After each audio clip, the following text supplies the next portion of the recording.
to Athletics LLC with Lamar, Lucius, Big League Chew, and my man Clyde. You're about to be schooled in all things track and field. This is experience. Yes, sir. We are talking past, present, future. Y'all listen up. Let's go. First of championship weekends to come. Welcome back, LLC. We've got the lineup that we are trying to assemble. The what's it called? The Avengers that we tried to assemble last week. They're now here. So this is going to be fun and even better. Like, right? It doesn't get any worse, but it gets a whole bunch better. So welcome. Let's get the show started. Lamar, how are you tonight? Oh, I'm as usual having issues with technology. Technology doesn't like me, but I'm good. We are now rolling. Oh my goodness. And he has a Yankees jersey on. That's why, right? You know I do. That's why it's rebelling. Your phone's rebelling from its proximity. All we do is win. Not with electronics. Pay. Spend. Yep. Yeah, spend. It all sounds good. It's professional sports, right? Okay. Oh, With no salary cap, really? What's funny is the Yankees haven't had the highest payroll in almost a decade. Yeah. Like that narrative is so old. But yet the Dodgers are so good. Right. The Dodgers have the highest payroll and they've won once. It ain't do better. Look, baseball is not one of those sports where you can just buy a championship. It doesn't work like that. Well, hi Clyde. How are you? Hey, I'm a guest, attendee of the Brothers Anderson. I'm happy. Why do Clyde and I both look like we're in different versions of witness protection? Because I'm in Clovis, California. That's why, because Clovis is witness protection. Oh my God. Yeah. Oh man. Sir Lucius, how are you today, sir? I am wonderful, dear, as always. Just ready to partake in the foolery that I know is to come. It's a great setup for SEC weekend. Yes, it is. Oh, Governor, how are you today? Yes, we are hosting Conference USA, the championships for the first time in our history. Oh my gosh. So it's a big deal. It's a big deal. Prayers up, brother. We are excited. The kids are ready. And this weekend, I'm just going to sit back and watch. Well, not really. You gotta meet your. We definitely ain't gonna sit back and watch. That's First good. of the two. That's good for San Antonio. It really is. It is. Yeah, it no, is. definitely. It is. Absolutely. All right, Mr. Vince Anderson, how are you today, sir? I'm great, Miss Chu, and glad to be here in such distinguished company. Thank you. We appreciate you. We appreciate your time. Yeah, it's my pleasure. Sorry about last week. No, that wasn't on But I'm you. here That now. was not on you at all. The other Mr. Anderson, DA. Stop. You look like we're in Blair Witch right now. What are you doing? I was about to say Blair Witch Project. What are you doing? No, I was politely walking around my hotel room looking for water. Oh, see, you know what's funny? I had a water for you and then I forgot to give it to you. Oh, I found one that's probably going to cost us, but I'm drinking it. Oh, So, it's okay. It's your bill. exactly. But I'm doing fine.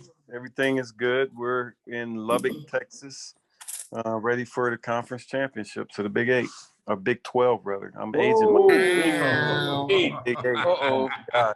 Big 8.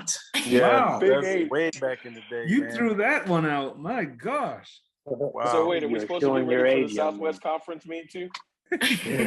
While you're at it, why not? Yeah. Yeah. Let's act like that didn't happen. Rewind. Anyhow, all right. Well, straight into the foolery, because there is foolery. We'll start off with contributions for Track is Back and all of that shenanigans from the weekend. Because, I mean, Sir Lucius didn't see it firsthand, but he definitely had the waves of the most shenanigans from the weekend. Well, yeah, I think we have to start with the men's deck, in my opinion, because what Mr. Garland did to the collegiate record was just, he broke about almost 200 points. And, so there was a big hoopla about the record when it was broken a couple weeks ago in California. And I'm a little disappointed the hoopla hasn't been as big, but I will not digress. But first you have to give big props to him and his coach, James Thomas, phenomenal performance. And then what Garrett Scantling did, making himself the number 3 American for a guy that was playing football 4 years ago, right? I mean, just a phenomenal performance. And then, we have a young lady here on this campus that was pretty good in a Hawk. So shut your mouth. Yeah. So I'm sure like Lamar can help us with this a little bit because he talked about some of the great performances that Garland put together the first day that I think you should share that with the group, Lamar. Yeah, I could do that. I think the most interesting thing about decathlon scores is how they're constructed. And what I found most interesting about Mr. Garland's score is he's now, I believe he's like only the 3rd person ever to have the combination of sub 1070, over 762, over 1640 in the shot, and over 215 in the high jump in the same meet. And it's basically for those who don't really do metrics that well, look at your standard 54-foot shot putter and imagine them jumping 7 feet and 25 feet and running under 1070. Yeah. Because that's what it is. And, it's a rare group of people that have done it. And if you look at what is now the all-time US list, it takes 8644 to make the list, which in and of itself is absolutely insane. That is. And I think 6 of the 10 people have Olympic medals. Wow. I think that's right. And one of the 4 that doesn't have Olympic medals has multiple world championship medals. So I have a question, and I know we've talked about this privately, but we saw what happened there. We've seen what's happening around the world. Like why is this going on? Like Brooks Johnson says we're seeing this kind of revelation of what's going on in track and field, but like what happened? Like we go into a pandemic and we come out and everybody's lost their minds. Well, I think it's the pandemic certainly has helped a lot of people. It hasn't helped everybody, but I think it's simpler. I think were there no pandemic, this would still be happening. It's what I call the rule of 30. And it's not that in 1930 times didn't stand up very well in 1960. 1960 times don't stand up very well in 1990. And since 90, it's happened incrementally. And when things happen incrementally, it isn't as noticeable. But you look up 3 decades later, and all 8 women in the NCAA final are running under 8 seconds. But it's happened. So what's good in 1990, for the most part, won't stand up in 2020. The species continues to evolve, and the times that we're seeing today won't look good in 2050. I would largely agree with that assessment and just chalk it up to, basic evolution of humanity, evolution of the sport, evolution of technology, all of that. But I do think something specific and special is going on with the multi-events right now. I don't remember in my lifetime, and me and Chu are the youngest people here. I don't remember in my lifetime the multis having this much attention and this much, concentration of talent. Like the big time for multis that I remember was the whole Dan and Dave timeline, right? Like everybody was paying attention to it in that era. And it really hasn't been like that since then. We've had one-offs like Ashton, right? But to me, it's like there's all these people right now who are really, really pushing the envelope, and it's fun to see. I can't explain why it is. I guess just better athletes have decided to take on the challenge.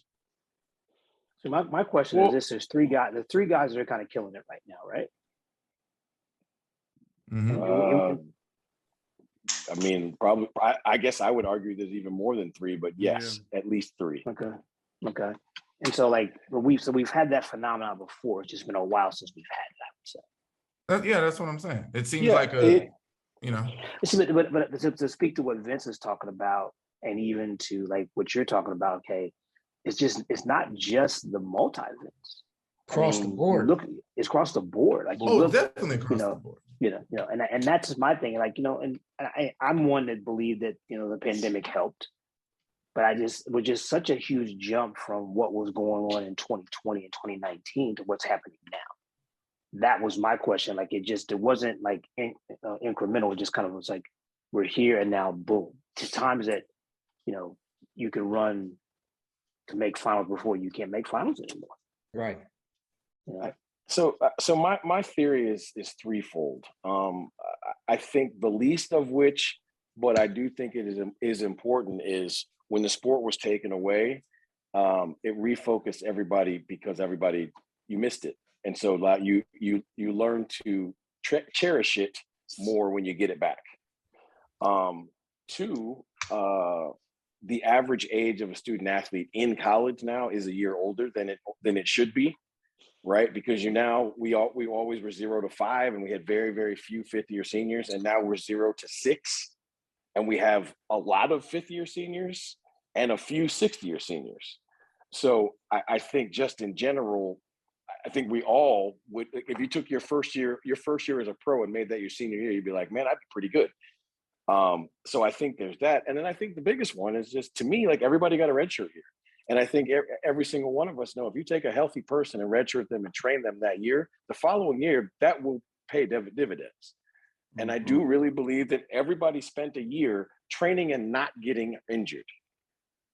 Right? Even if you weren't training the way you were training before, you had some accumulation of training without injury. And at the end of the day, you guys are all elite level coaches. We all know that, right? Like, if you stack healthy days of training on top of each other, man, the longer that stack is, the higher that stack is, the greater the performances are that you can expect. Yeah, good point. I'll also say that, let's just start with you, Lamar. When you were competing, you were a unicorn.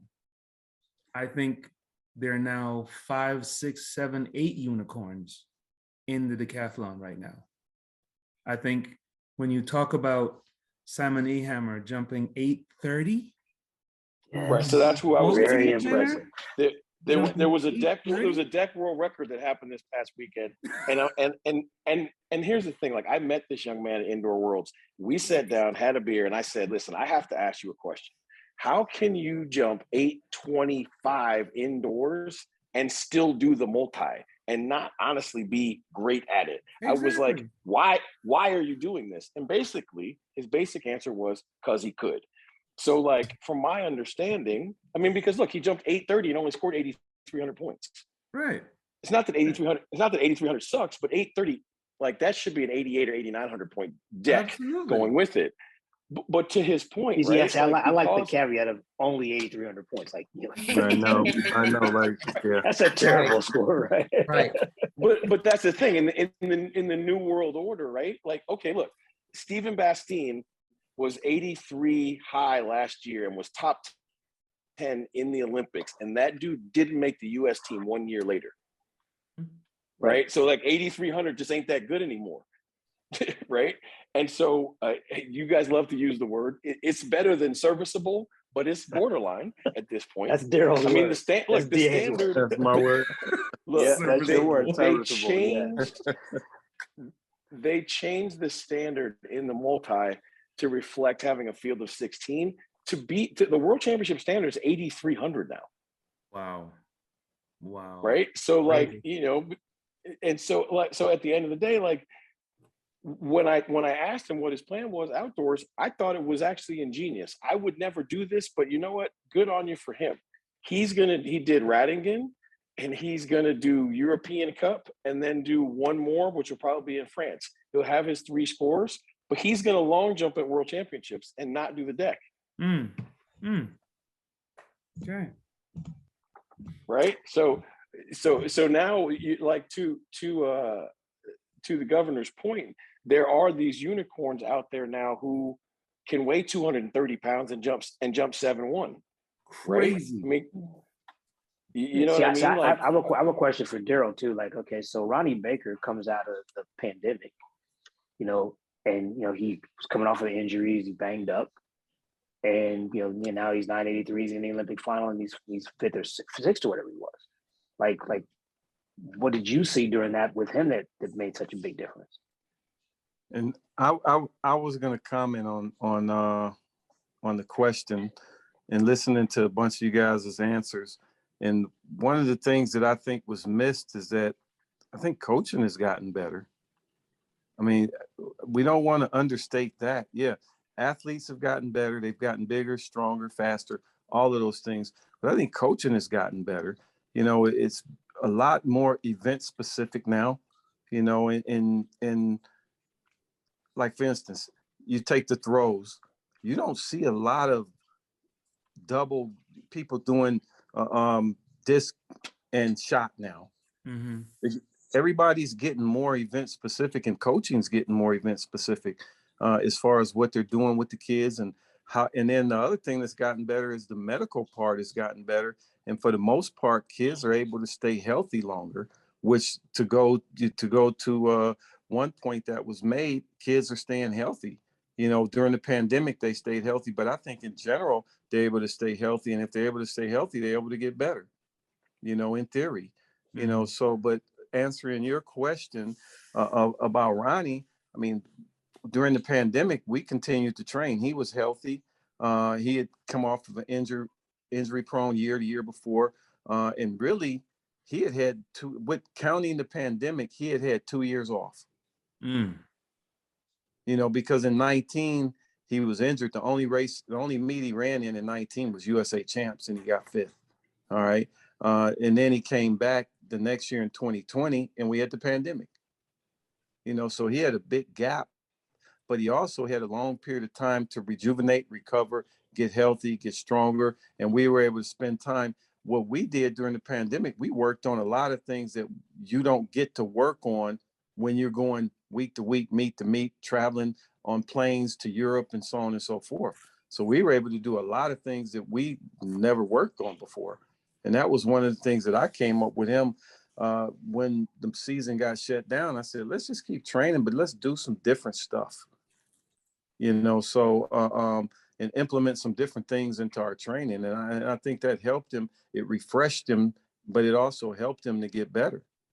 And it also helped him to get a segment of the race that we had not been able to work on yet, you know, because you however you break the 100 down, you know, and for me in 30-meter increments, you know, we were able to get the complete package now, you know, where we've worked from 0 to 100 now, you know, during that free time. So, I mean, hopefully that answers the question for you. Absolutely. Absolutely. All right. What other track is back that we did? I think Well, that hold was a on. big We didn't talk about Anna. I mean, what would you like to say?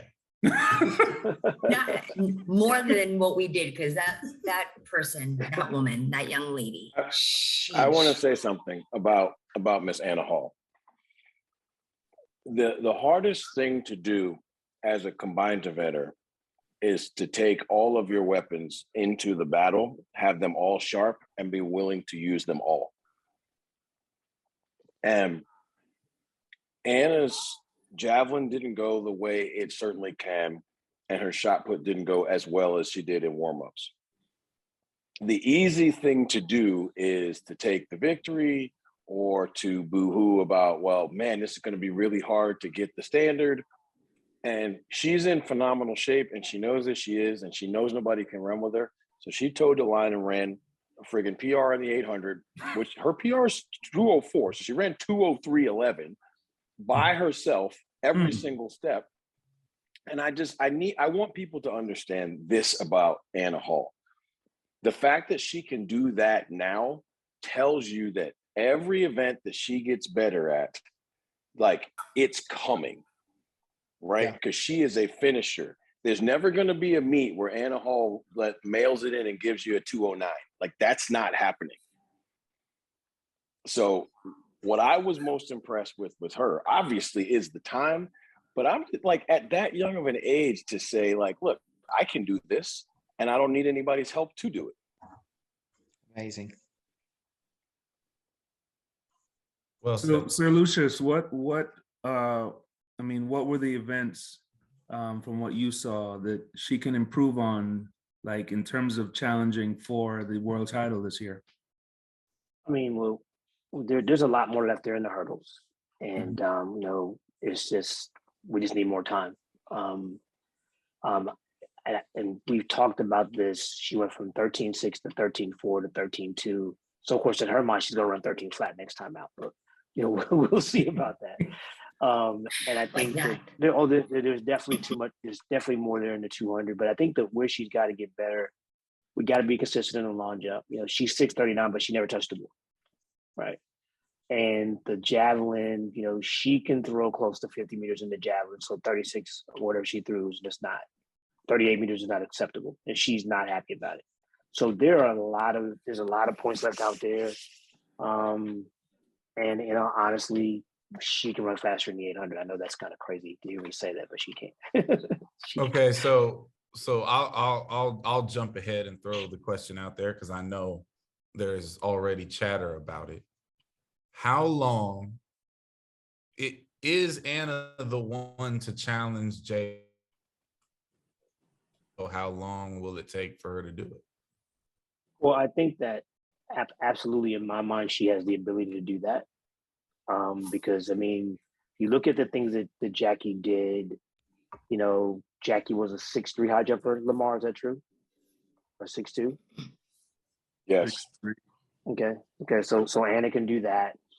She's going to get to be a 12.6 hurdler. She's going to get to be 22 in the middle. She's going to jump, 24 feet someday in a long jump, definitely 23 feet and some change in a multi.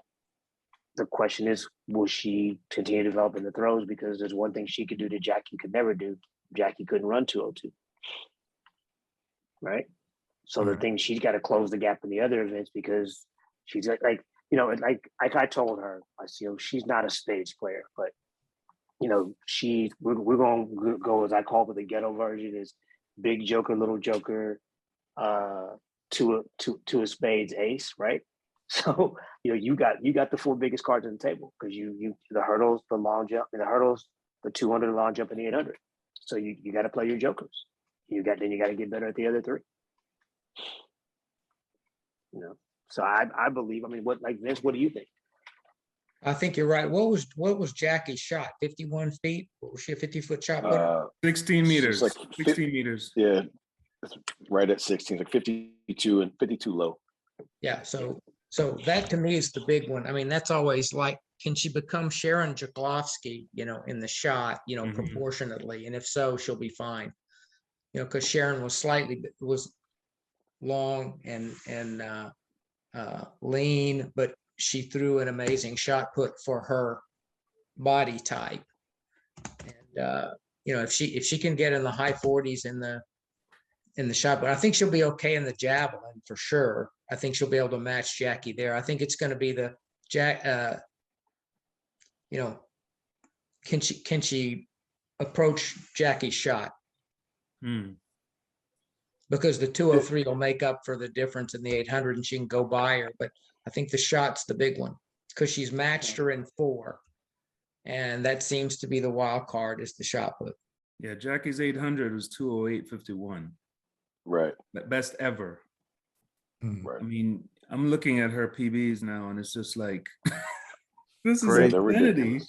Yeah. And see, and here's the caveat to Anna. She just turned 21 like a month ago. It's Mhm. amazing. Right. Yeah. She's a baby. Well, and so I made the comment during some of the commentary that I was hearing at USA's. They're just like, oh, she's on a big stage, the only collegian, blah, blah, blah. And I'm like, she's been on big stages already, not huge, not championships and whatnot, but she's been already elevated at a very young age in big competitions. So Mhm. they were. See, and I think the thing, and we've all seen this happen, is kind of like cracking the code here. Like the big thing for her was, she wanted to make this team so bad. She wanted to get this score so bad. So what you saw a little bit in the shot and the javelin were tightening up from that because she had time to think. The good thing about the 200, the hurdles, and the 800, you don't have time to think. You just go run. There's no pauses in between. So when I think now that she has the score and she's made the team, now she can just relax and just go get better in those events. Because this was a big goal of hers, a very big goal of hers.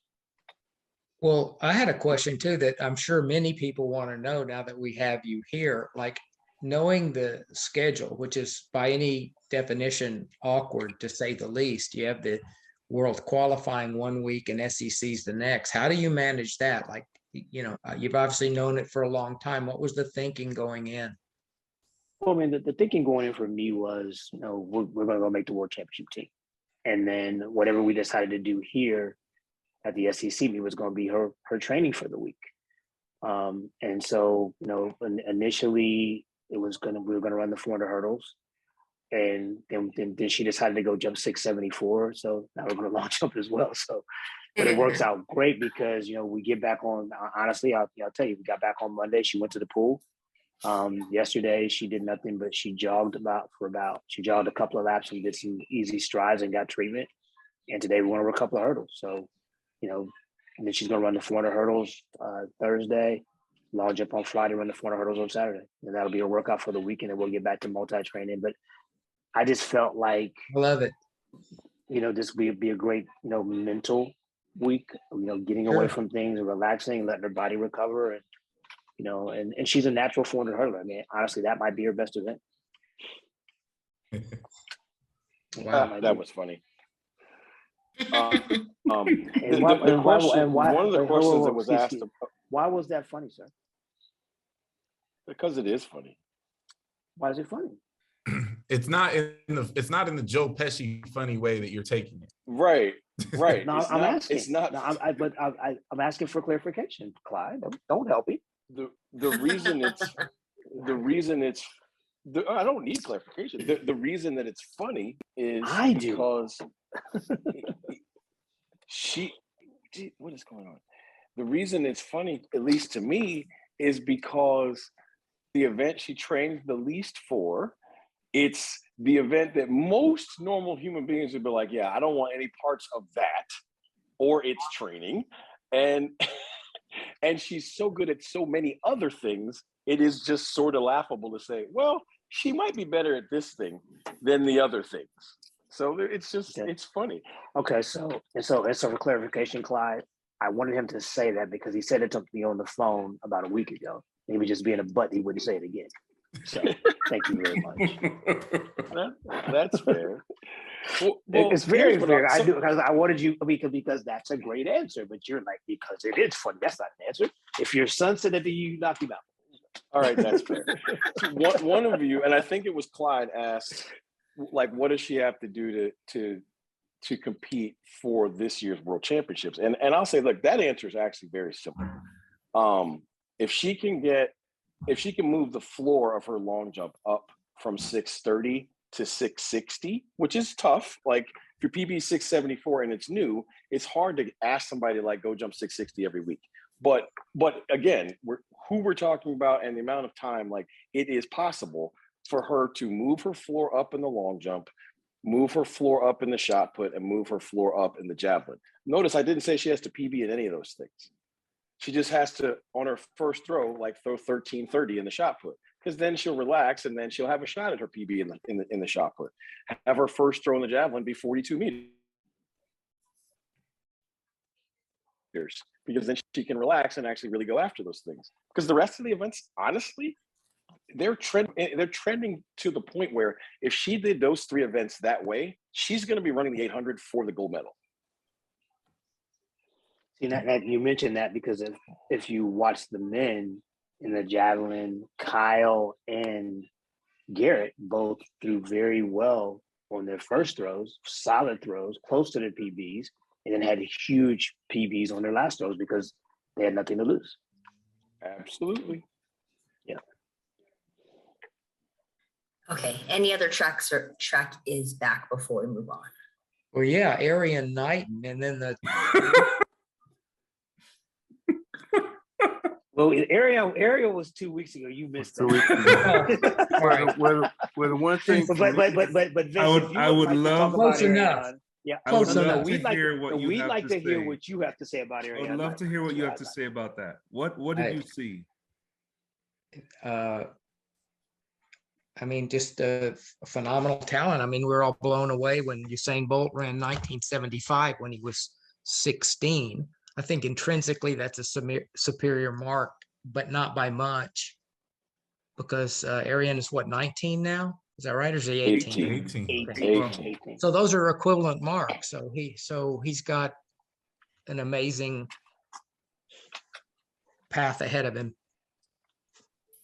Incredible. Arion doesn't get tired. That's the scary thing about him. Like, he just doesn't get tired. No matter whatever we throw at him in training, he just handles it and throws it right back at you. And he's a lactate resistor. He just doesn't get tired. Wow. Just amazing. Yeah, you're saying something. oh, I was saying, talk about the African sprinters. Yeah. Oh I yeah. mean, they're you've got a bunch of them, coming up and able to run under 10 seconds. I mean, 2 from Ghana, the Kenyan kid that just beat Fred this past weekend. And basically he said he was going to win before the race. Yeah, he did. Yeah, 983. Mm-hmm. Yeah.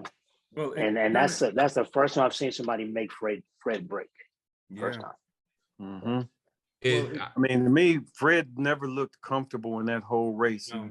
He got off a little bit behind, and he just never looked like himself as far as being comfortable. Well, he spent a it was whole lot of definitely- energy to get back into the race. You could see the move that he would normally make, like between 60 and 80. He made it between like 20 and 40.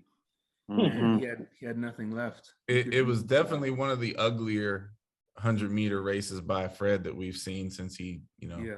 stepped up into this. And Yeah, Vince, I have a question for you. he Go ahead, Clyde. I'll ask my question after you're done. I'm just, you could watch the video. I mean, looked like a flyer to me. Doesn't mean the Kenyan can't start? because he's Yeah. No, that Definitely wasn't flyer. a flyer. It wasn't a flyer. It looked like not it. a flyer. Nope, he didn't get a flyer. And if I call a spade, so I mean, I didn't think it was a flyer at all. Okay. So Well, I have a question for Vince. Like you were, around Fred in college. Yes. Did you see anything that he did in college that led you to believe that he was ever going to be a 9.8, 19.8 guy? No, no, not at all. But we knew, he only ran 2050, and I knew that was soft simply because he was never put to the test. He wasn't trained for the 200. He wasn't trained to sprint at all, and ran 2052. So we knew that was soft, and we always thought he would run a pretty good 200. But I will tell you a true story. I'm not a super big Instagram guy, but I remember very distinctly, Fred sent out an Instagram post one day, and he said, here's a 60 meters, or I've been working on my acceleration or something like that. And I looked at it and I went, oh my God. And I answered him back. I said, that was a good push, son. And the next week he ran 990. So The aptitude is there. He just Mhm. needs exposure and has to be, has to practice it because he's a bit, you know how he is. He's very deceptive. He's like Shaquille O'Neal. He's deceptive in his. Lyndon Victor's the same way. You go up and stand up next to Fred, and you don't realize what a huge man he is because of Yeah. the proportion. Yeah. Yeah. That's funny because Lyndon and Lamar came to Gainesville, and I walked up there and I was like, I had no freaking idea how big you are. He's a giant. Because of the proportions, you can't tell. And then you stand up next to the guy, and he's a mountain. Mm-hmm. Yeah, like I walked down the stairs and around the corner, like, who's this grown man on my track? So wait, if we're, because let's be honest. Next week, Track is back is going to be consumed with the conference championship extravaganza, right? Yeah. So I'll just go ahead and ask the panel, since we have the brothers Anderson here.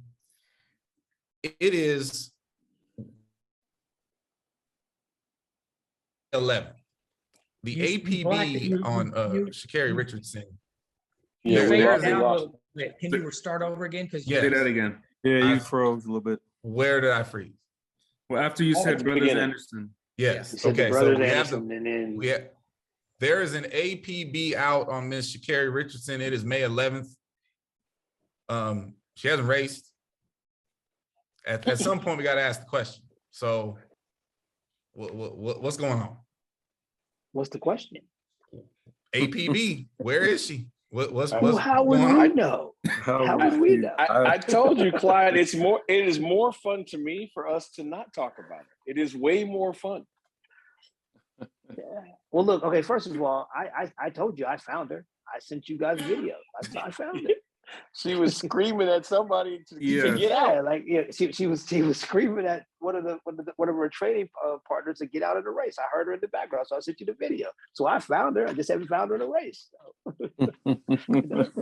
But look, I mean, see, here's my thing with the Sha'Carri thing, right? I think we just need to be patient and let this thing play itself, because it's going to play out one or two ways. Either she's going to come back and be wonderful, or she's going to come back and not be wonderful. It's just I don't think there's an in between.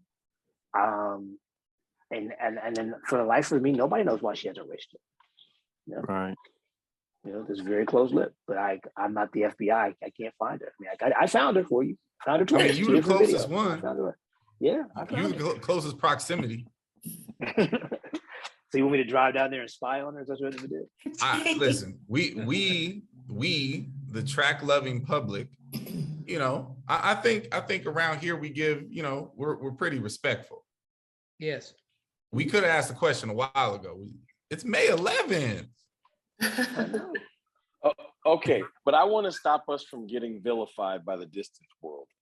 Wasn't there a collegiate record in the 5K broke this weekend? 13:06. Yes. Oh my God. I was like, if we don't talk about that, we're going to get fried. Thank you. Because who broke it? Nerd. Kareem boy. No, I know. I wanted him to tell me. You want Kareem to tell me? Yeah. Kareem's guy. Jeez. Kareem's guy did. And his last lap was 58. The one before that was 60. His last 800 was 158. Yeah. Oh my gosh. Just insane. Yeah. So big props to that guy. That's big phenomenal. props to that guy. Does that record last the season? Yeah. Sure. Oh yeah. Yeah. Because the record chasing is done in the distance world. It's sit and kick time. Yeah. It's sit and kick time for the rest of the championship season. Yeah. Fair enough. At the NCAA meet, they will go Fair out enough. at 70. Yeah, they'll run 13 and finish 55. Yeah, finishing 55. Yeah. So the record chasing is done. So speaking of conference meets, Sir Lucius and Darryl, what are you guys looking forward to at your respective conference meets? Like, what are you looking forward to seeing? As a fan of the sport. I mean, obviously you're coaching your athletes, but what is on tap In the on Big Eight. deck? In the Big Eight. In the Big Eight. He called it that. You got to take that one. BA. You got to take that. We're down here in the Southwest Conference. What we're looking for is I think overall the Big 12 is competitive, you know, from an individual perspective. Obviously, you know, on paper, I mean, Edric should win both meets with his depth, but I think individually the meet is as competitive as it's been since I've been in the Big 12. So, you know, when you look at, you know, you pick an individual event, you know, I mean, you got a guy running 143 and 800, you know, and then a couple of guys at 145 and 146. 800 could be good. You got 4 or 5 guys under 50 seconds in the 400 hurdles. So that event is going to be really competitive to see, you know, how that plays out. You move to the relays and you got 3 teams under 39 seconds. And in my opinion, you got a team that I think is very capable of running under 39 seconds in Oklahoma. So that race is going to be interesting. And then you got 3 teams at 302. Now, granted, we ain't at 258. You know, I mean, why did we say that? Nobody else is at 258 but one team. You know, so I thought we were talking about the Big 8 here. Why are we talking with the SEC? Can we stay in the Big 8? Oh my God. That was a off the air conversation for the listeners. So, but you know, I think the meet's going to be very, very competitive from an individual standpoint, and there's going to be a lot of really good performances come out of this meet.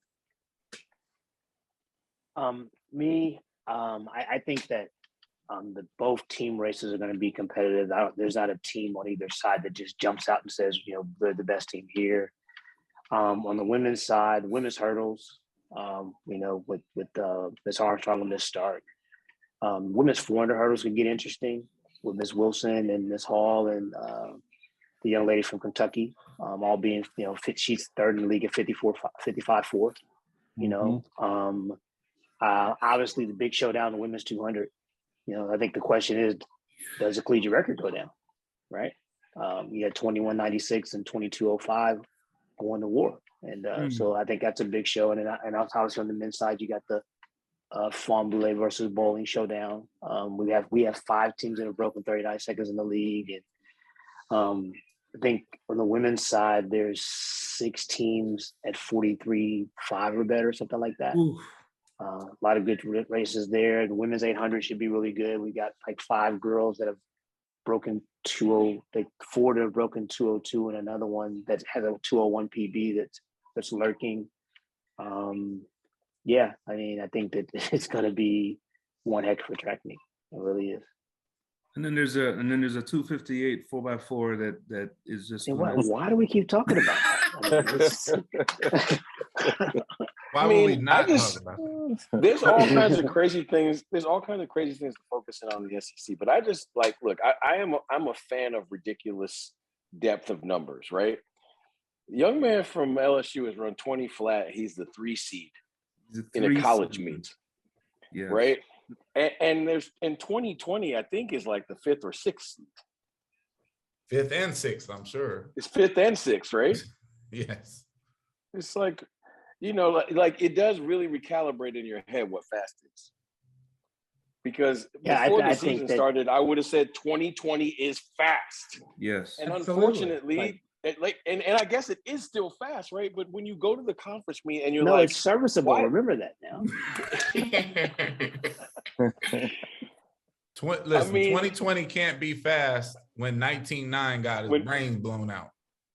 I mean, it's just wild, right? In the men's 400, I think like 45.8 is the 9th seed. Right? I mean, and mostly like everybody on these tiles, with the exception of Miss Chu, have you ever been to the SEC meet itself, Lamar? Indoors, not out. Okay.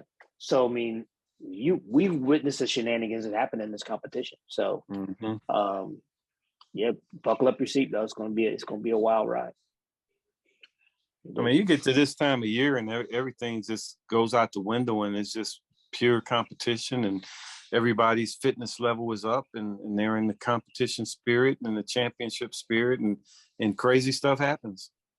Yeah. I mean, you get to this time of year, collegiate track is, I mean, there is an argument Best in the world. you know, when you say the best track meet in the world, you start talking about conference championships, and you start talking about USA championships, and then you start talking about world champs and Olympics. Look, I mean, I have said this forever. The best track meets I've ever been to are the SEC championships. And I've been to all those things you just talked about. But the best meets I've ever been to, one of the best track meets I've ever been to, I want to say was 1999 in Athens, Georgia. And it started off like LSU, and these aren't fast times anymore, but they were then. Like LSU ran 42.6, and then we ran 38 in the middle. And then Seneca Lasser ran 3:30 something in the 1500, and Hazel Clark ran a fast 1500, and it just exploded. That was one of the most exciting track meets I've ever been to in my life. For the record, sir, those times are still fast. Just for the record. Vincent, top memories from SECs. What comes to mind for you? Oh, I don't know. There were so many. I mean, when I go to those meets, I become less of a track fan because, you know, I'm just trying to get our people through the track meet, and it is a formidable track meet. So you're just trying to be up for when they go to the line.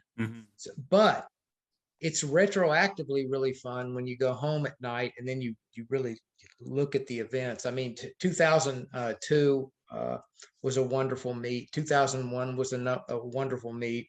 If for no other reason, Arkansas came into the Southeast Conference and won 9 in a row. And, you know, we finally beat them in 01 to end their 9-year streak. So that was nice to sort of dethrone them and then repeat it the next year. So those were sweet memories. But there've been, you know, we've been fortunate to have some really good ones. I mean, I had a woman set the SEC record in the 400 hurdle. She held that for 14 years until Tiffany Williams broke it. You know, The official arrival of Justin Gatlin was at the SEC championship, was it not? Pardon? The official arrival of Justin Gatlin, you could make the argument, is at the SEC championship. Yes, Sprint, absolutely. and, oh, by the way, beat the NCAA champ in the hurdles. Almost. He should have. He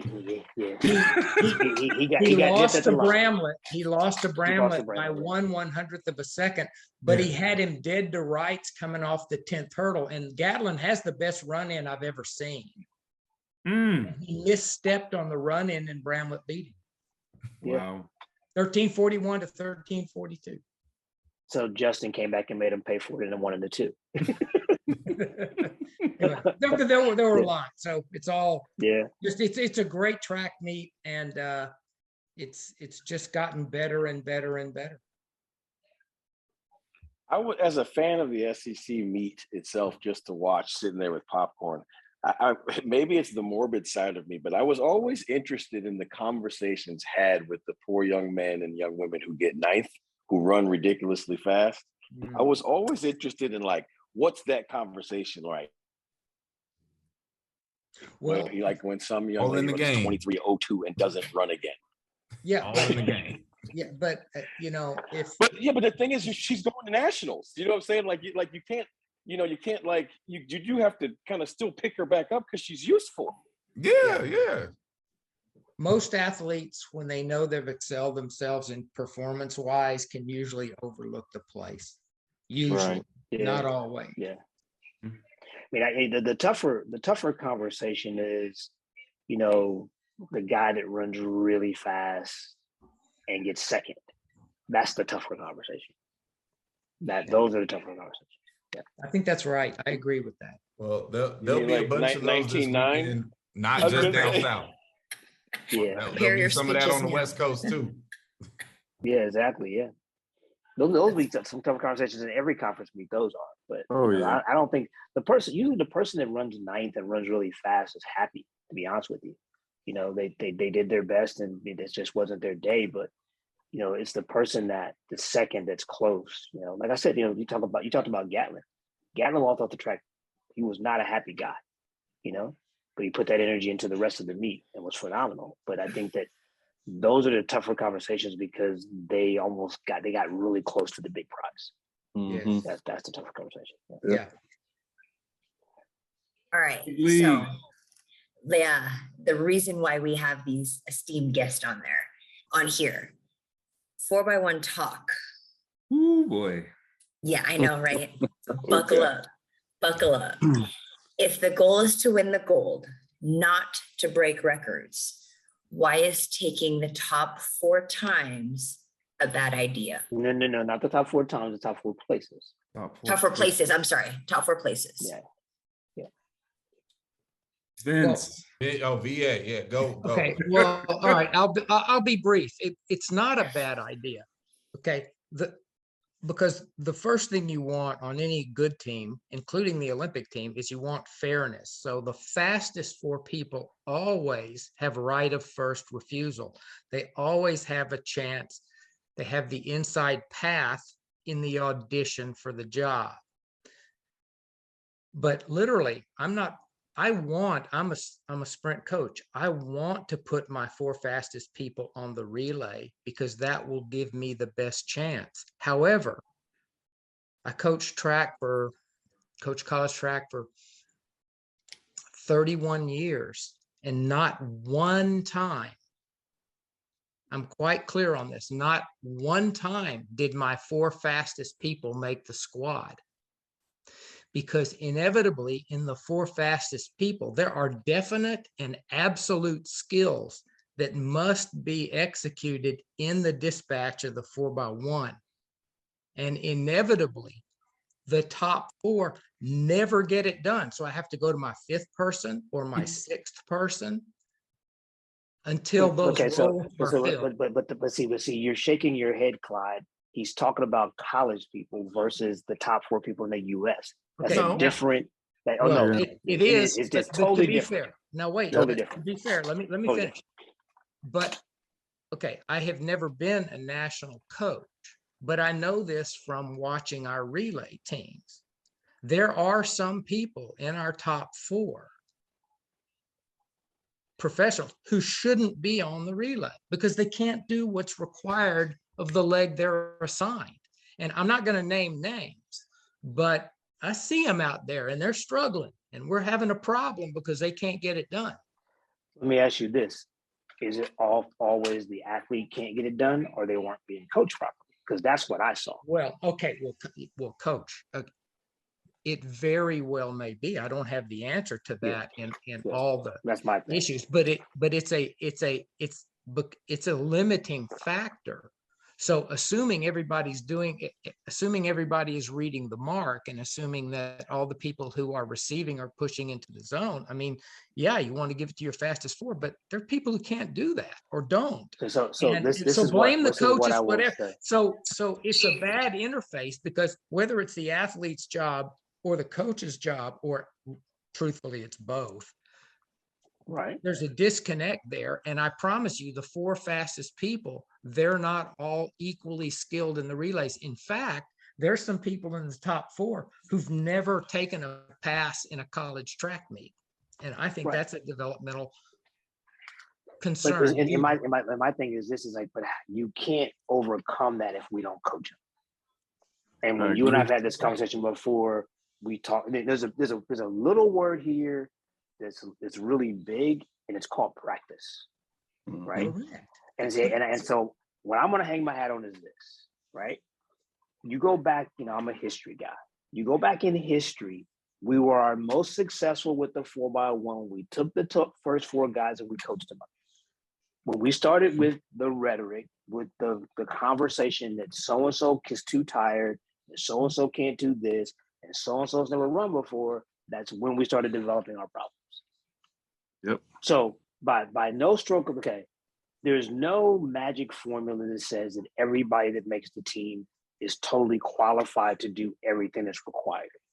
But I have a hard time believing with a skilled coach and time, you can't get those full grown men to, That's what we're supposed to do as coaches. I believe that, and I'll go along with that, but that's not what we have been seeing happening. That's Yeah, I'm not disagreeing the with you there. people who have My pulled it issue off. is that exactly we automatically go to, well, so and so ran a bad leg when he was at the junior college nationals or when he was at the junior meet, so we won't want to use him again. Yeah, Mhm. that to me is, see, that to me is irrelevant, because what you have to do is when everybody's there at the same time, i.e. relay practice, or you're testing the team in Monaco, like those are the only reps that count. You can't hold that against them. But when the light of USA team performance is shown upon them, Mhm. they must be held accountable for their performance, good and bad. And we let a lot of people slide. Mhm. And that's a tragedy. Now, with a coach, that can all be closed. But again, you and I've had this talk, Coach. We don't have a national system. If Right. every year we got together and practice, I think that would happen. I'm talking about what hasn't transpired yet. Mhm. I totally agree with you. So the question was, if the goal is to win the race, not break records, right? I am sitting here with highly skilled, qualified coaches who I have listened to articulate just winning the race isn't good enough. We're trying to run to our standard. Mhm. So now, 2.5 seconds better than the collective PR. right. So now why all of a sudden am I supposed to believe or even tolerate a conversation that just winning the race is acceptable and act like that's good? It's not good. Because that is the goal of USA Track and Field. Well, their goals are low. Okay, hold on a second. They're Okay, not- regardless, okay, the question is real because that's their target. They could care less if you let USA Track and Field run 50 seconds and win the gold medal, they're throwing a party. Okay, They do that's not fine. care. I accept that as their reality. I don't accept it as reality coming from people like the people I'm staring at on this screen. But it's not coming from us. Those are the okay. If I was the relay coach at USA Track and Field, this is what they would say: we want you to win the gold medal. In your brain, all. now whether or not these words come out your mouth or not is a choice in the moment. But in your brain, sir, you ain't in there. Oh, okay, we're gonna get the gold medal. You in there trying to take the Jamaicans off the board and own the world record, and you're gonna put the four people with the skill set to do it. I on want the you track, to listen to me very. I want to listen to me very carefully, right? I have never sat down and said, I want to break the collegiate record at the NCAA championships. I want the 10 points. If they let me run 45 seconds, I'm taking the 10 points. That's cool. But when you broke the collegiate record, you told us and our fans, we screwed it up. We should have ran faster. Okay, so that's not the point. I took the 10 points. That's my point. And my point is I took the 10 points. And we should have ran faster, but I took the 10 points. My problem with the supposition, Coach, is just this. It has a qualifying, it has a contingency aspect to it. If the coaching is there, if the national system is in place to get that instruction done. And that's why I think it's a leap of faith for me. Obviously, given, would any one of us here take the four fastest guys or the four fastest women at USA's and meld them into a relay? Heck yeah, we would love that that challenge. Yeah. But Okay. that's not the way it works. You have to stitch it together with a few reps. And so, that's why, like, theoretically, yes, the four fastest should go given an education, but we haven't had that luxury thus far. Okay, indulge me. If based on the question, should our goal be to get the gold medal or run the world record or whatever the case may be?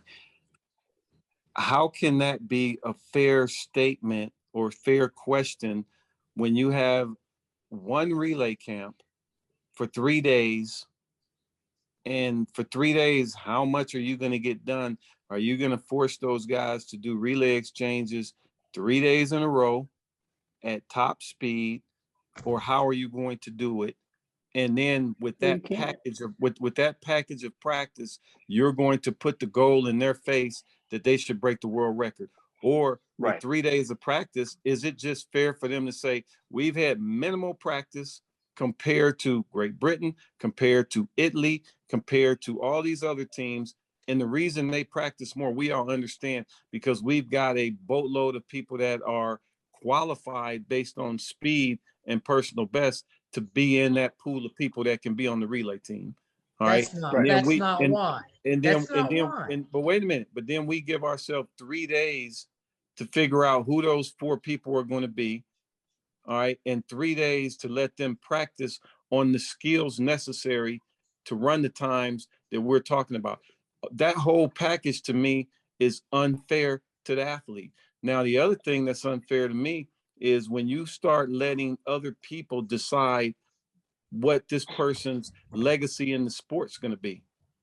All right. When you have a trial that's, in my time, was set out to determine who was going to be in any event, period, whether it was a relay or whether it was an individual event. Now, all of a sudden, we have people, in my opinion, that aren't qualified that are deciding who's going to run on a relay and who can understand a skill in a 3-day period. And it's my belief that everybody that's out there can acquire that skill if they do not already have that skill, if given the set time in order to do it, because they're all great athletes. I don't think it's a question of time. I think it's a question of instruction. I think it could be done in 3 days if the instruction was right. Absolutely. But where I disagree with you is this: we're not in this situation because we're taking 8 people. If only 4 people went to camp, they would have been doing the same thing.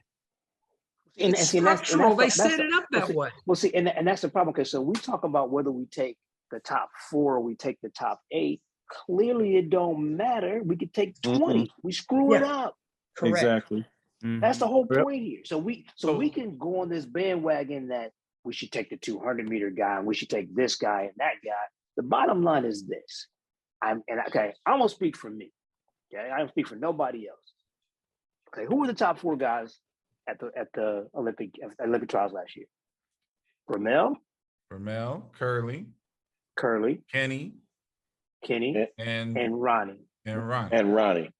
Given 3 days, I promise you we move the stick and we win the damn meet. Not a problem at all. Not a problem at all. Okay. Listen, no, I don't think anybody disagrees with you, Lucius, that you could get that done, or that the governor, or that and most people probably think I can't get it done. But VA can get it done, DA can get it done, Huff can get it done, right? No one is disagreeing with any of that. My issue is this. Practice. Right. See, you holler for practice. VA hollers for practice. DA, I'm not sure if he wants more practice or not, but I think he does. I do.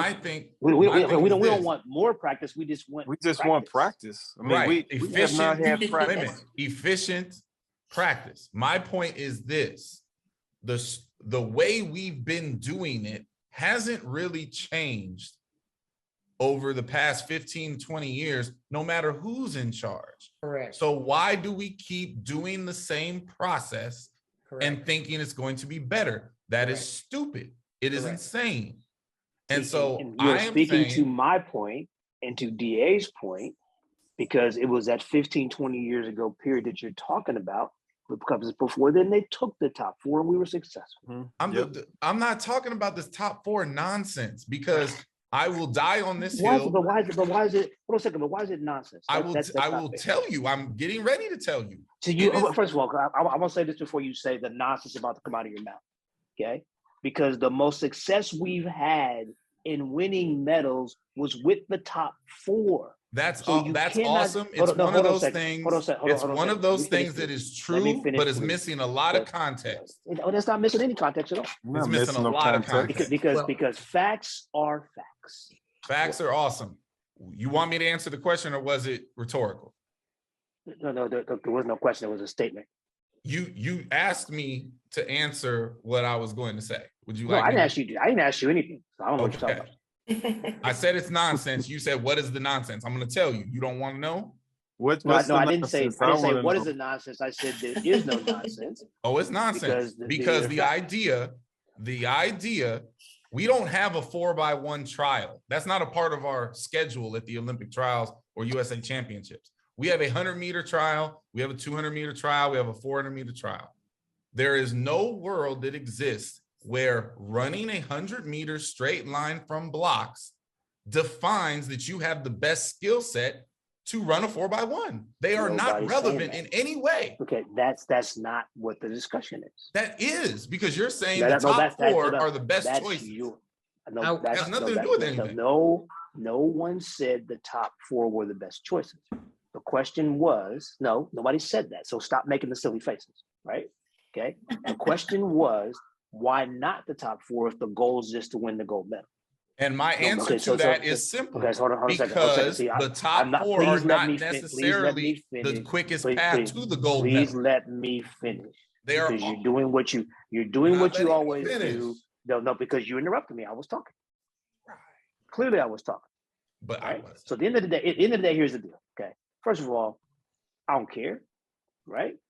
The answer to the question is, for me, if the goal is to win the gold medal, then taking the top 4 and having some continuity would lead a greater path to that than having 6 to 7 to 8 people standing around grumbling and not knowing what was going on.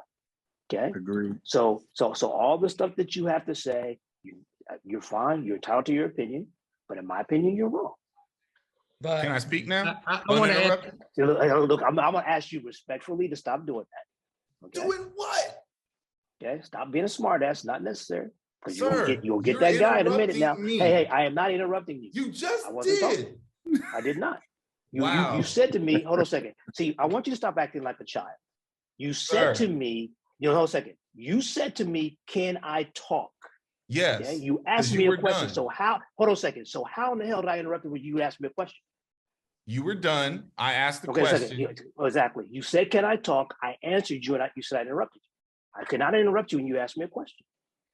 So stop playing games and say what you got to say. I'm trying. So again, the Wrong guy, wrong night. Wow. So wait, now I was speaking and you just started Oh, talking. I right? interrupted your ass. okay, that come time I on, did. come on. I'm good. Go ahead. So am I. VA, go ahead. You don't want to hear what I have to say. Go ahead. So I'm curious. Even when it's, I think another way to say this, and I'll throw out an example.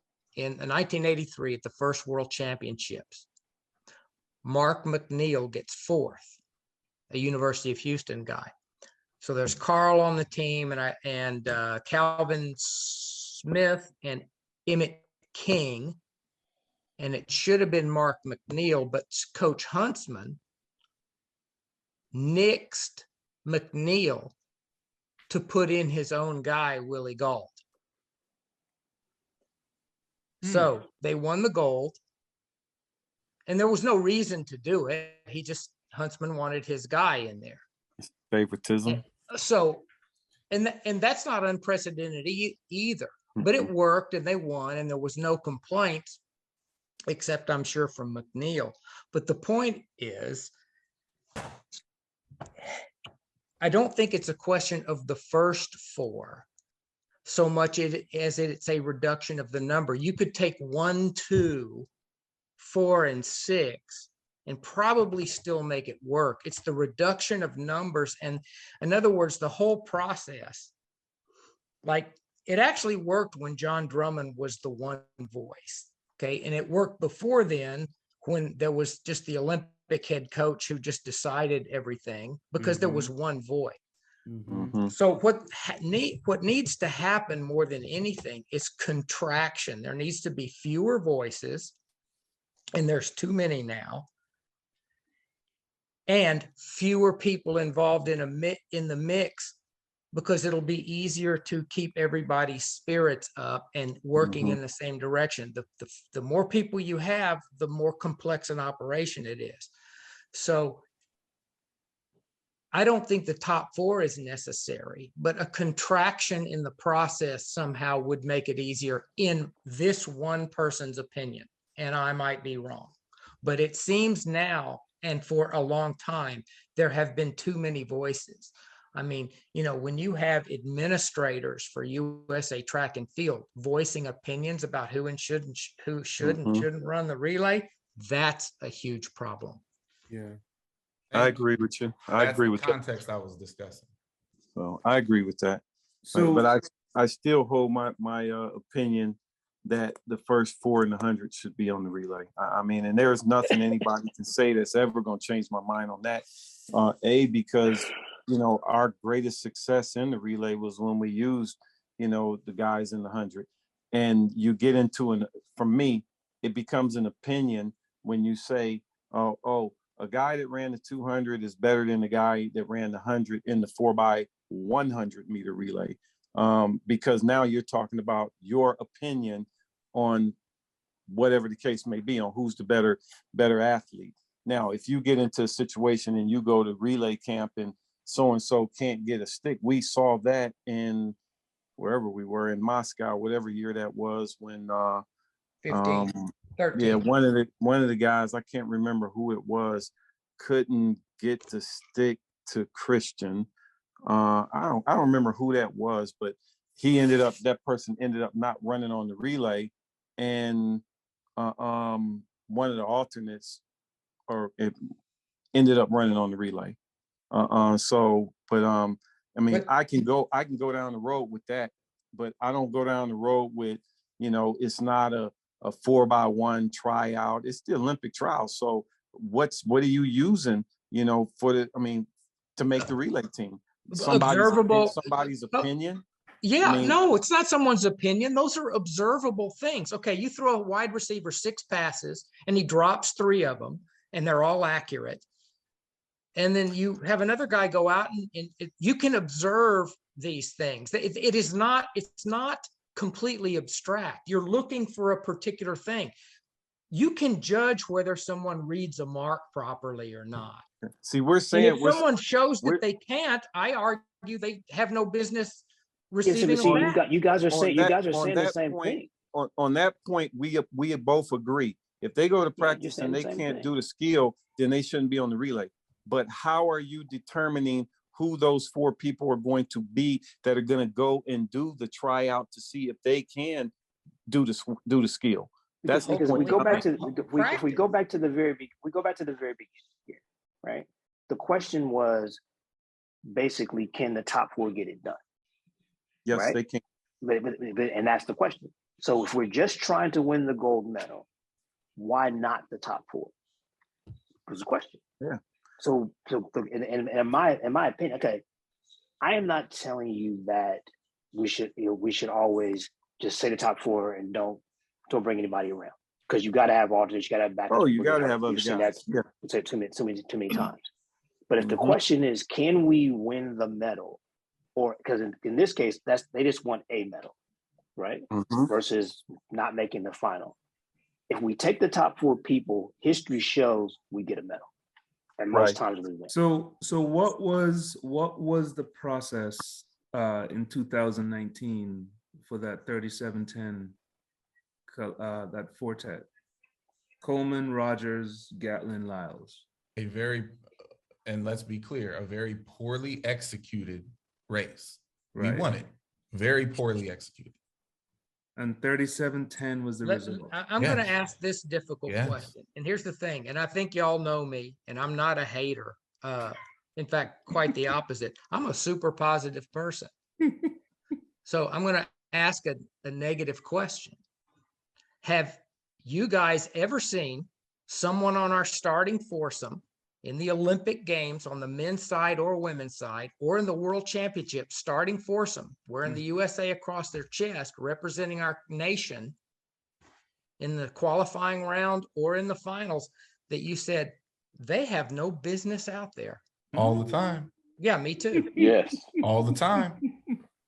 Yes. And if we want to talk, if you, hold on a second. Go ahead. I'm sorry.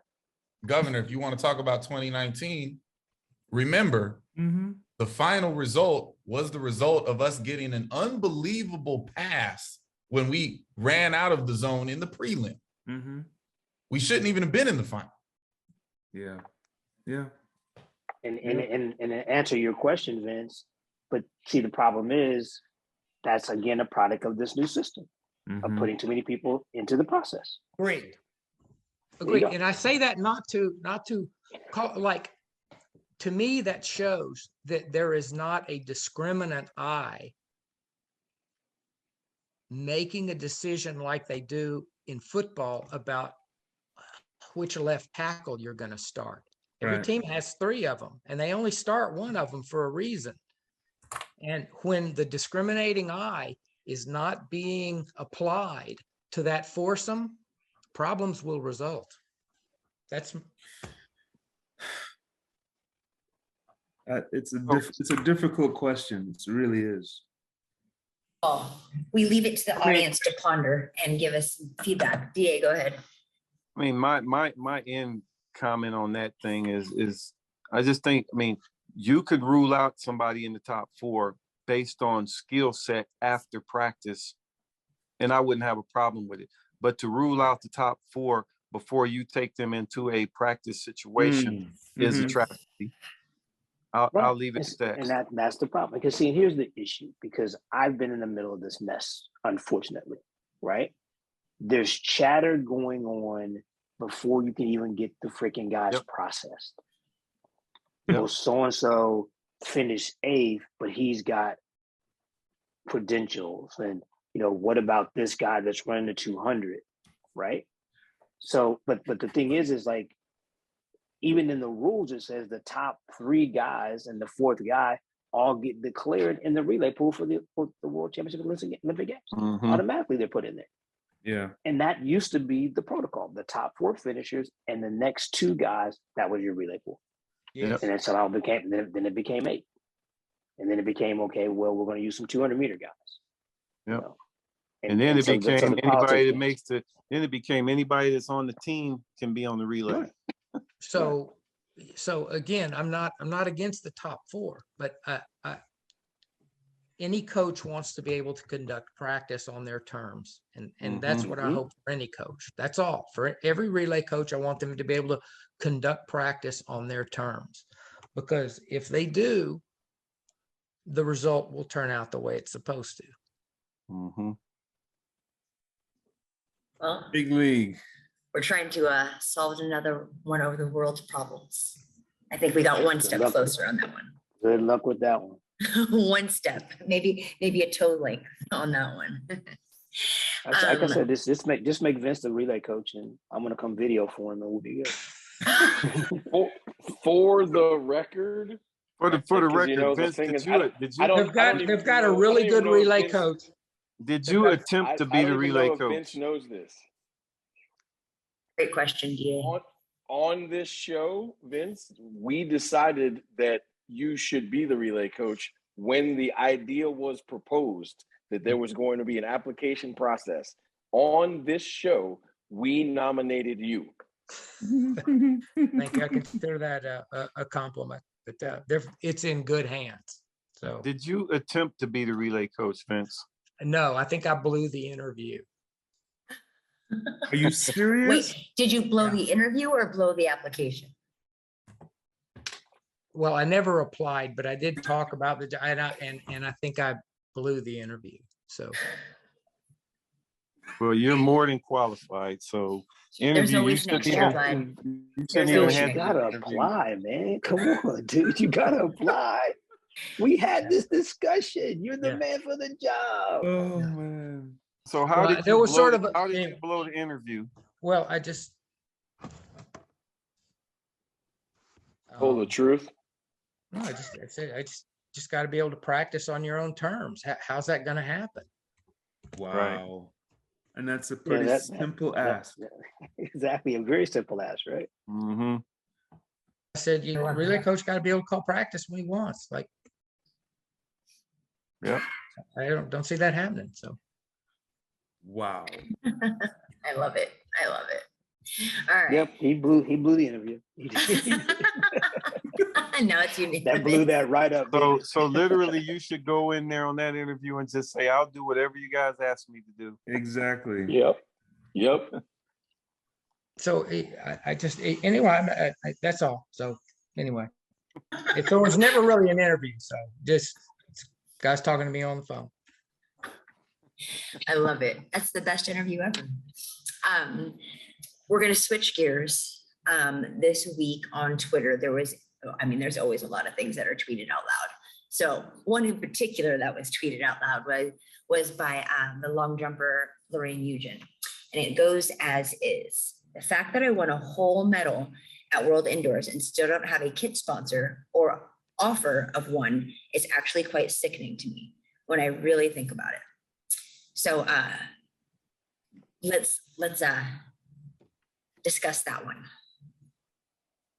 Well, I will say first and foremost, I love Lori to death. She was one of my former athletes at TCU. But also I understand the World Indoors really carries little weight as far as, unless you do something astronomical and get a medal. You know, like if you jump 23 feet or 24 feet or whatever the case may be. But, you know, it is what it is. Indoors really doesn't mean anything. I mean, it's a great feat to get the medal. Trust me, I'm not minimizing that, because it's a very tough venue when you're at World Indoors, but no one really cares in the big scheme of things. So in my when I saw that tweet, you know, a couple of thoughts came to my mind. Just like you said, Darryl, no one really cares about indoors. That was the first thing. Number two, horizontal jumps just don't hold the same weight as they used to. The golden era of the horizontal jumps has since passed. And then, you know, in my opinion, you know, getting equipment, bonuses, that sort of thing, to me, that's not a deal, right? It just isn't. And lastly, you know, Seb Coe intimated this, you know, pretty early on in his presidency, that essentially athletes that are not, you know, getting the 6-figure, 7-figure contracts are literally on their own now to do their own marketing, to go out and seek their own sponsors.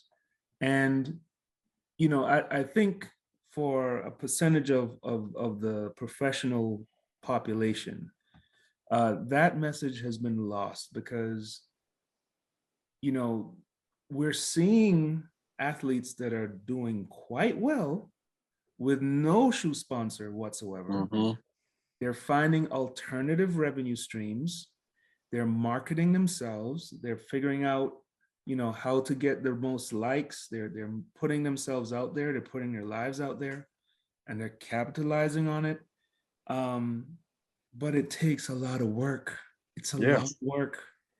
And unless you're willing to do that, you know, I mean, you're going to be sitting there wondering, wow, like I'm a medalist and no one's paying attention to me. Well, that's just the world we're in right now. I mean, professional track and field is, in my opinion, always has been and always should have been name, image, and likeness from the get-go. You know, and you've got a format, you know, and a floor to sit and do it on. And, you know, I think the college athletes are taking greater, as a whole, are taking greater advantage of name, image, and likeness than the professional athletes. I think a lot of times they just rely on their sponsors, you know, the shoe companies and whomever else is giving them a deal that they've got a hard and fast deal, that now they've got it and they don't have to do anything but train and compete, Right. as opposed to go out and do stuff on their own. Yes. And I think if more of them did the name, image, and likeness deal, they would probably come out making more money than the contracts are, because the 6 and 7 figure deals are few and far in between, and the $30,000 and $60,000 deals are more the norm. And a lot of times the kids come out of college believing the pie in the sky, and that's not the reality of the pro track athlete. No, it's not. You know, I feel like the ultimate, in my opinion, now that I look back on my career and the time where I enjoyed my career the most, was when I had an alternative revenue source and shoe companies were sending gear to me. And at that point, I could decide whether an ASICS shoe was best for me, whether an Adidas shoe was best for me, whether a Nike shoe was best for me. And that means something, right? We don't all have the ability to have a shoe company just create a shoe, you know, for you, right? And that means something. So, but again, you know, thinking outside the box, right? It's not just about being a Nike athlete. What being a Nike athlete means is that that's it. You are a Nike athlete. There is no other option for you, right? So, you know, that's just something I have this conversation probably 2-3 times a year. And for some athletes, you know, I start speaking and their eyes start glazing over, because all they can think about is, I have to be sponsored to be relevant. And that's the part that I'm just like, no, you're not getting it. If you're making 6 figures from everything other than a shoe sponsor, does that make you irrelevant? Do you know how many athletes wish that they could make that money, like you're paying your rent, you are taking care of your body, you are getting all of these things taken care of. Is it really just because you can say, hey, I'm sponsored, right? What does that mean? So yeah, it's something that's near and dear to me. You know, and I will continue to trumpet to speak to, hey, like, think outside the box. You'd be amazed what you could find. Great. And I think for me, it's kind of clear. Indoors, first of all, has never been a big deal. I think John Smith was the first I heard say there are no indoor Olympics, right? And the other thing too, I remember standing on the Tom Black track and hearing Ralph Boston, I believe he was talking to Stanley Holmes, going, the problem is that people chase money. If they chase performances, the money will catch them, because you can't catch money. And so I think that's the problem. There's too many people out there that they want the big money, they want the big contract, but they don't want to do the work to get the big contract. And they got to get the performances. You know, everybody wants an agent, but the agent does you no good if you're not performing well. Right. You know? There's not an agent in the world that's worth a darn with an athlete that doesn't perform. Right. Yeah. So I mean, I say all the time, you know, with as far as agents are concerned, shoot, if you're performing, do you need an agent? Because if you're running fast for enough, a long time, if you're running fast enough, you can get in any meet you want to get in anyway. Yes. Yep, this is true. All right. Well, that rounds out our topics. Coach Anderson, you are free to go if you so choose, but you can stay if you'd like, but I understand. Okay. I understand. So totally up to you. Thank you so much for your time. And if you want to go, please feel free. If not, hang out to see how Coach Huffins, because now he's a coach, if you all didn't know, is going to play this new round of rapid fire, because Steve Harvey inspired this one. So I had to do it test it out on this guy. I will stick around for a little while to see what he does. So, all right, Mr. Lamar, are you ready? Yes. Can you hear me? Yes. Okay. All right. So You are now engaged in a round of Would You Rather. Oh, Oh jeez. boy. This Here is we gonna be go. good. Would you Okay. rather be bald or have long hair? Be bald. Okay. Would you rather have no ability to taste or no ability to smell? Ooh. Definitely no ability to smell. Okay. Would you rather be on an island full of people or be in a cabin by yourself? Island full of people. Would you rather sleep with no blanket or no pillow? For real. No blanket. No blanket. Okay. Would you rather commute to your dream job? Let's call it an hour. Would you rather commute an hour to your dream job or 5 minutes from a normal job? Commute to my dream job. Mhm. Okay. Would you rather eat melted ice cream or a cold hamburger? Melted ice cream. Right? Isn't that so miserable? Would you rather go to a silent concert or read subtitles? DA, that one's for Oh, you. read Lord. subtitles. For sure, read subtitles. Okay. Would you DA rather, is not reading subtitles. What's the I'm not Yeah, doing DA is subtitles. not doing it at all. Adamantly. If I want to read, I'm think gonna his- read a book. I was gonna say his exact words are, if I wanted to read, I'd Oh man. okay, would you rather watch it? Sorry, distance people. Would you rather watch a 10K or run a 3K steeple? I'm sorry. What? Would you rather watch a 10K or run a 3K steeple? Watch Easy. the 10K. Watch the 10K. Anybody that's watched that Joker run the 1500, you knew the answer to that question. Amen. All right. Thank you, brother. PTSD is kicking in. That's not, so Wow. Chief, first of all, there's not anybody in the world who wants to watch this dude run a 3K. Let's start with that. That's why it was such a good question. Exactly. Yeah. Okay, It was last a one. phenomenal. Oh no, I think there are some people in the world who would want to see that because they're entertained by my pain. Okay, there you go. Right? Oh boy. Listen, Right. listen, he's being nice. One of those people is on the screen. He said he's putting on himself right now. Darryl Anderson has enjoyed watching so many of my poor 1500s. I think he probably has a whole highlight reel at home of my lowlights. No, I screamed at you in '96. Go, come on, man. Come on, man. What's the problem? Oh man. All right, Oh, last well, question. no, so look, I will speak to that one. There was no motivation for me to run faster to go from 10th to 9th. Jesus. I was getting 10th in the Olympics in '96 at that point in time, no matter what I did. And I was like, I am not about to throw up to get 9th place. Like, I'm good. Oh man. Okay, All right, good Ready? point. last question. Would you rather spend ma'am. $300 million in one day or make 3 times your current salary?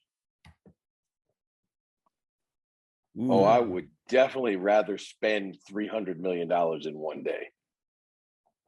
Got it. Okay, so that was the new rapid fire. Like that. I see. Like I that. like it. That's I like cool. it. I like being the guinea pig. That was a good That's one. cool. So Steve Harvey does it on it, not he, a person on his Yeah, show does it every I've morning. seen that. It's funny. There's some really ones that I can't ever say out loud, but it is Yeah, real. they've got some good ones on that show. I know. Melted ice cream for everyone. Say that again, you broke up. I said melted ice cream for everyone. Oh God. All right. So now segueing into heartbeat props. So We don't get to throw our questions at him no more. oh, just kidding. I forgot. Sorry, go ahead. So whether you want to do You forget questions or every would you week. rathers. I know. 2 years later, geez. Either continue would you rather or a rapid fire question of your own. Totally on you. Nah, damn all that. You said he's a coach again. I want to know what he's coaching. Wow. Wait, you don't Really? know? Yeah.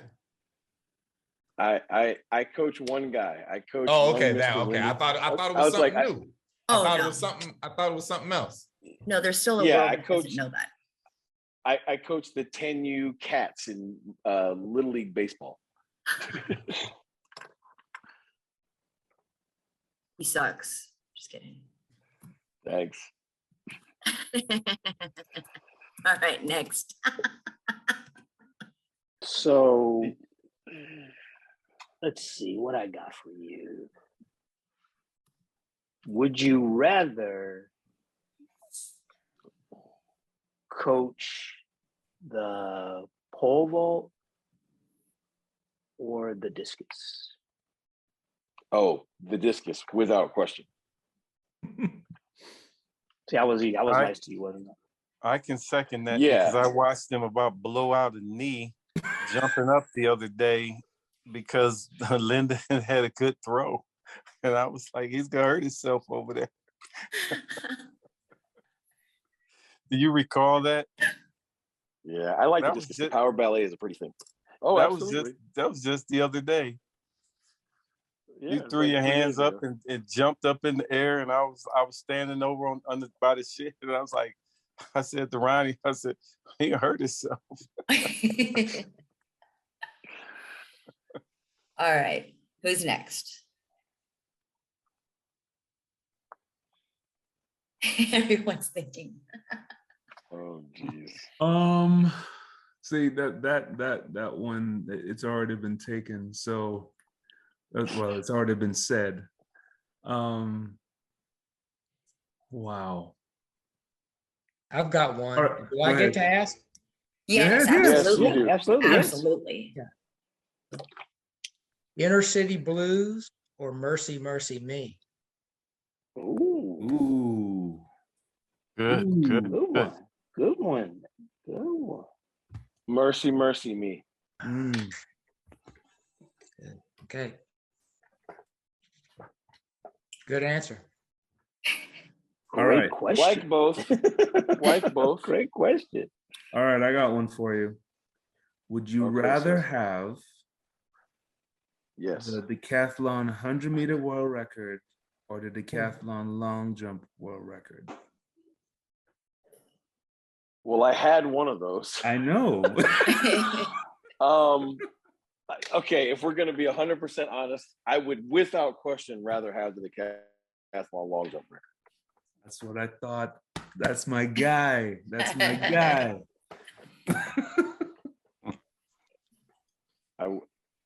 I would definitely rather be 10:30. I mean a 20, an 8:31 guy as Right. opposed to what is it now? 10:18, 10:17. Yeah. I have a question for you. Would you rather be and you already are, would you rather be an elite track coach or would you rather be a major league baseball coach? Ooh, Good one. Wow. that was very specific. Mhm. Elite.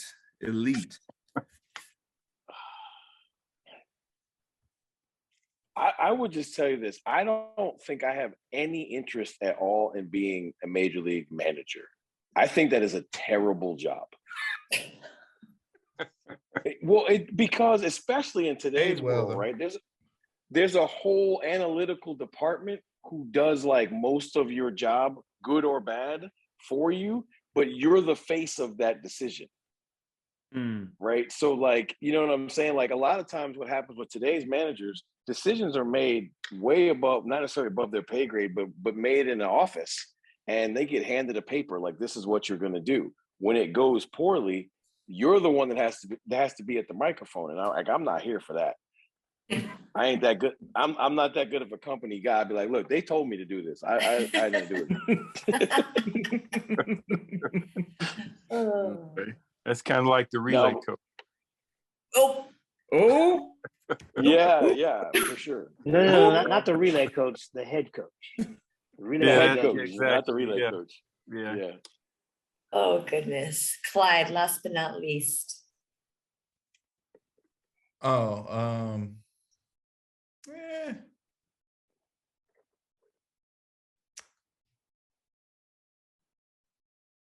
for this guy. See, I thought I had asked mine, so I didn't have one prepared. Wait, did you? Or did I make that up? Well, coaching he thing. didn't really ask a Um, question. He asked a question that really wasn't a question. What meet in the country would you prefer to be at this weekend if you could show up tomorrow?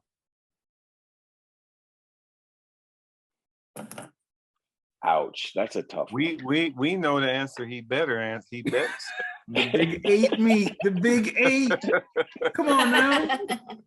I mean, listen, the two meets that are in question are in terrible places. I can't stand Lubbock or Oxford, so it's definitely not a place. You could go to Eugene. And I'm definitely not going there. And you know, I love the people at both. The Florida State meet's happening as well as the Texas State meet happening, so you can go there. I'm good off of all of that. Oof. You know what? Listen, I right now I currently am missing the folks who are at the Big 12, so I'm gonna say I would go to the SEC meet and eat popcorn and just watch the nonsense. See, I would have vested interest in things in the Big 12, which means I would probably my heart rate would be up and I'd be pissed off at somebody who didn't do what they were supposed to do, even though I don't coach them. Mm-hmm. See, if I go to the SEC meet, I just don't care. I'm here, literally, I'm gonna be like Maximus standing up. I am not entertained. Until I am entertained, right. I'm not leaving. All right. You took the political answer. I know, right? I would be the guy on the track after the 4x4. What do you mean it's over? Somebody else get out here and run. I want more. Oh man. I'll be mad at Coach Holloway for not running 257. Can we leave that alone? No. Not until you guys run. No, we cannot, sir. All right. Rounding out the show, heartbeat props, just giving people some recognition, shout outs, flowers while they're still around. So the caveat is that they have to be around to hear it. So whether they actually hear it is upon us, but so I'm going to start because we did it. I, being the female on the show, did a poor job at this last week. Just giving a shout out to all the moms. Sorry, my bad. Hey, just so you know, I didn't really celebrate it either, so that's okay. But shout out to all the moms for just doing it, whether they're coaching and mothering, being a mom, those who are moms of athletes, those who are just being moms, those who are acting as moms, whoever it is. Just shout out to you because it is a tireless job. It's a thankless job. It's a forever job. And it's a job that, you know, once you are, you don't give it up, you know? So just shout out to everyone out there who is mothering. I'd like to give heartbeat props to our facilities people. This is the first time, again, that we've hosted this meet. So for us coaches, you know, we know exactly what they're going through right now because, you know, we host 2 track meets every year. And, you know, we can see it. We can see the pressure. We can see it's all settling in on them. Like, oh my gosh, this is hard. But, you know, based on what we've seen at the track, and all the preparations and, you know, getting the updates, it looks like it's going to be a pretty good weekend for us in terms of presentation, in terms of, you know, putting on a good show. So heartbeat props to them. Along FYI, those same lines. Go ahead. No, go ahead. I was going to say, FYI, the only thing that actually matters at that meet is your hospitality tent. If you Absolutely. didn't know that, that's all that matters. Absolutely.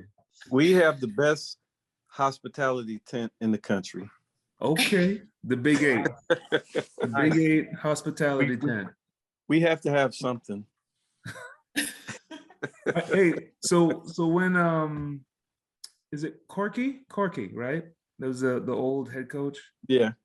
Yeah, so they would always have barbecue when they hosted the conference meet. Like there was like an actual. They're having steak on Saturday. Yes, and they're having barbecue on Sunday. Absolutely. And the steak, when you go over there to get your steak, they're throwing it on the grill right there for you. Clyde, I'm telling you. I mean, Lubbock, right? Yeah, but the hospitality is great. I will say that. Hey, I believe that 100%. They got to get us here somehow. Yeah, no question. No question. Oh, Sir Lucius, I'm sorry. Go ahead. No, you're fine. I'm gonna give my heartbeat props to Connie Price-Smith and her staff here at Ole Miss. Their presentation, everything they've done here to make everybody feel comfortable and that get the warm-up area. I mean, you walk into the warm-up area and everybody's got, it's in the Manning football complex, but everybody's got their own little area. Every area has a TV. Every area has a charging station where you can charge like 40 different devices, right? There's chairs, they provide Gatorade, like nothing I've ever seen in the conference championship. So big shout out to them. Very, very, very, very impressive. So that's my shout out. Is it still the same setup when I went with the Gator team, Sir Lucius, where you had the indoor facility and then the track was right next to it? Mm-hmm. Okay. So inside that indoor facility, we got the track that goes around. Yeah. So on around the interior of the football field, everybody has a camp, and they're large camps. Nice. There's like 10 to 12 chairs they put in the camp for you. Yeah. There's waters, there's Gatorade. Every individual camp has a television. Wow. That's cool. Wait, it gets better. Like 40 channels. Wow. And two dedicated channels to the track meet. That's awesome. Yeah. So I've never seen anything like that. So yeah. Big Eight. So of course, Big Eight. Lucky me. We get to host in 2 years, so we gotta bring it. So, you better tell Adrian to take his notes. Oh no, he's taking his notes. You know him. All right, gentlemen. My shout out or heartbeat is kind of a sideways kind of a slap here, but I mean I got two. One and he took 3 last week. 2 was with me. When I got off the airplane, got our bags and walked onto our bus, I turned around, I was getting ready to walk off because when I walked on the bus, it smelled like the bus had been locked up for a week and somebody had pissed on it, in it, over it, and just left it there for weeks. And everybody on our team that got on the bus was like, oh my God. I mean, I about threw up. The bus smelled so bad. And I was trying to be professional, and I didn't realize that the kids heard me. And when I walked into the hotel, one of the girls said, boy, coach, I know what you was gonna do to that bus driver. You told him we are not gonna be on this bus for 5 straight days. He got to take this bus back to the station to get a new one. And, but that's exactly what I said to the man. And and he said to me, as soon as we get you to the hotel, the bus depot ain't very far. I'll go down and see what I can do. All right. And he came back with the same bus. And when I got on the bus, when we went to practice, it smelled a little bit better, but it was still, and I said something to him and I was trying to be funny. And I said something to him, but when I got off the bus and we were at the track, I said this to Chew, and I don't think she noticed it. He started laughing and he turned around and looked at me because I was sitting in the front seat. and the man had no teeth. And it took everything in my soul. I almost fell out of the seat when he turned around. And I got off the bus and I said, Chew, do you know that man ain't got no teeth? So where's the shout out? Right. The shout Are we out is shout for out the him. dentist? The shout out is for him, whatever he Trying. did, trying to fix the bus, because when he turned around, he was laughing, and he said to me, I took it back to the station and they said they didn't have any more buses. All the buses were out. And so I took it back and I disinfected the bus and I put in there what I normally put in the bus to get rid of the smell. And he said to me, and this is when he started laughing, and he said, I think the bus smells a lot better. But he was laughing when he said it. So my shout out to him for trying. Did he also say, I can't smell as well? He didn't Right. say that. I but have said no that teeth and I said that cannot to smell. myself. I said that to myself. So that's my shout out, because that's the only thing I think of at the moment. Oh man. And coming back Oh. from the practice, I did not ride back on the He bus. didn't. He left me on the bus. I turned around and I was like, where Man. did Coach go? He went with Scotty. I said to myself, if I got an Uber every day to the meet, that's what I'm doing. I'm not getting back on that bus. See? I mean, literally, the throw up was right at the tip of my throat. Oh, I mean, it just, I got on the bus and I was like, oh my God. I'm sure that everybody that's going to watch this is going to have the same sentiment I do. Thank you so much for sharing that with us, sir. Yeah, absolutely. Absolutely. Yeah. Oh there man. is a Hey, look, heartbeat you props. my guy, right? That is- That's that a new is- level of heartbeat props. That is in the Heartbeat Props Hall of Fame right there. I'm glad Yeah, I it could. is. I'm glad I could contribute. Oh yes. gosh. Oh, Vince, you're up, buddy. Vince. Oh, I didn't expect to participate in this part, but mine is easy, and my heartbeat prop goes to the greatest collection of track and field coaching talent in the world, the American college track coaches, and all they do with teaching, managing academic development, recruiting. It's a never-ending job. And their spouses who keep the home fires burning. What an amazing group of people collectively and historically. American track and field rests on the greatness of American college coaches. Amen. That is the best heartbeat prop I've heard ever. Oh my God. It's true. Great job, Dr. Anderson. What y'all do. Y'all are amazing. Keep it up. It's incredible. Well, Look at the fruits of your labor. I am going to throw this entire panel and show into a absolute quandary with mine. My heartbeat props go out to all of the compliance departments in the NCAA currently, because at this time of the year, all hell breaks loose for them. They got into compliance because they were told it was the easy route to become an athletic director. What they didn't bargain for was conference meets ending, baseball seasons ending, and the transfer portal all combining into one giant. A few folks that work in compliance, and I know that at this time of the year, they're just trying not to be part of Alcoholics Anonymous. So I'm going to send out my heartbeat props out to a group of really and truly hardworking, underappreciated people in the NCAA system, the compliance departments at Division I and Division II, and I think Division III.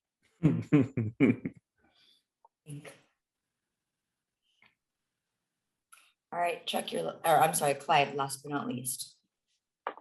Well, I'm in an impossible position. I have to follow Anderson, and compliance shout outs.